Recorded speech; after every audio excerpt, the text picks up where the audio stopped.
Live जाने के लिए तैयार है। मैं कौन हूं, कहां हूं, इससे फर्क नहीं पड़ता।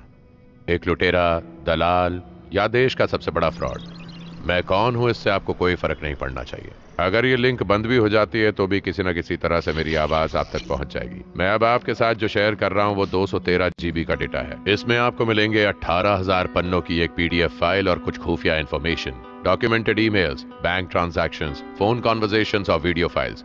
ये सारा सोर्स डेटा इस पासवर्ड से एक्सेस हो सकता है। ये डेटा वही है जो मैंने अपने 12 साल की ब्रोकरी की जिंदगी में इकट्ठा किया है। It's open to all now. हम अन्याय से घिरे हुए और खतरों में डूबे हुए हैं। गरीबी, अन्याय, शोषण, मजबूरी, अराजकता, इससे तय होता है किसकी आवाज सुनी जाएगी, किसकी दबाई जाएगी। इस सिस्टम में हम क्या बोलते हैं, क्या सुनते हैं, क्या नहीं बोलना चाहिए, यहां तक कि हमें क्या सोचना चाहिए, ये भी हमारे ऊपर की कुछ शक्तियां तय करती हैं। मैं यहां आया हूं आपके सामने सच का पर्दाफाश करने। Largest democracy in the world, India. 2020 का वादा 27 तक पूरा होता ना दिख रहा।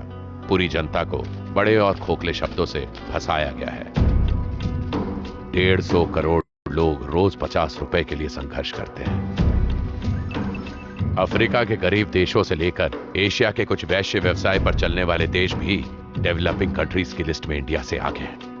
इसका कारण सिर्फ हमारी इकोनॉमी। इस देश का मिडिल क्लास पहले से ज्यादा गरीब हो गया है और गरीब की हालत पहले से बदतर हो चुकी है।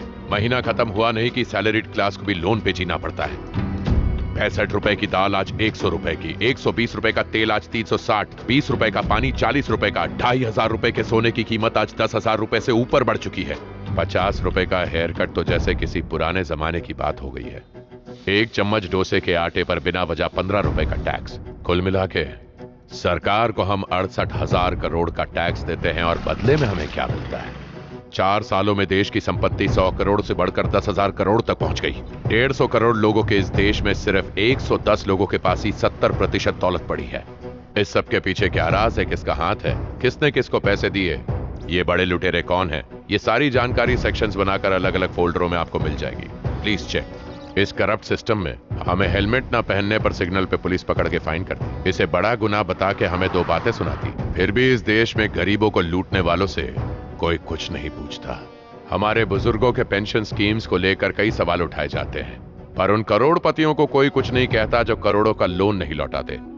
मुर्दों पर सर्जरीज करके उनके जिंदा होने की रिपोर्ट फाइल की जाती है, पर आप दूध के बढ़ते हुए दाम नीचे लाने में असमर्थ रह जाते हैं। ऊपर से मिलावट वाला दूध पानी मिलाकर 35 रुपए लीटर बेचते हैं। इस कमाल के सिस्टम में एक रोड कॉन्ट्रैक्टर भी जाली रिसीट बनाकर बड़े आराम से करोड़ों रुपए छाप सकता है। कौन पूछता है? और बिना नोटिस के रास्ते चौड़े करने के लिए पेड़ गिराना जुर्म नहीं माना जाता, उल्टा कानून उनका साथ देता है। ये बात बड़े ताज्जुब की है। एक खेती प्रधान मुल्क में किसान आत्महत्या करता है या खेती करना छोड़ देता है, फिर भी कोई नदी नालों के घटने की समस्या को समस्या नहीं समझता। अंधेर नगरी चौपट राजा, टका शेर भाजी टका शेर खाजा।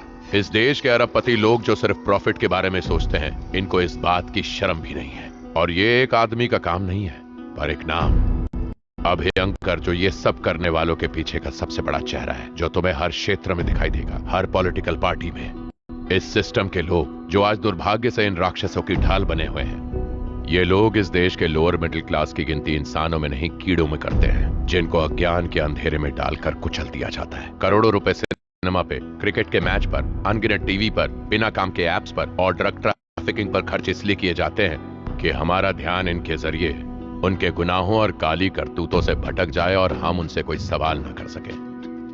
सारे कायदे और कानून भी इन्हीं के, पुलिस भी इनके कहने पे चलती है। जो भी ये कहते हैं वही मीडिया छापती और बताती है, और इस सब में कितनी जिंदगियां तबाह होती हैं इसकी किसी को नहीं पड़ी है। ये सब करते हुए उनके मन में कोई भी खौफ नहीं रहता। खौफ सिर्फ गरीबों के हिस्से आता है और गुनहगार आजाद घूमते हैं। लोकतंत्र में अमीरों को गरीबों से डर कर रहना जरूरी है।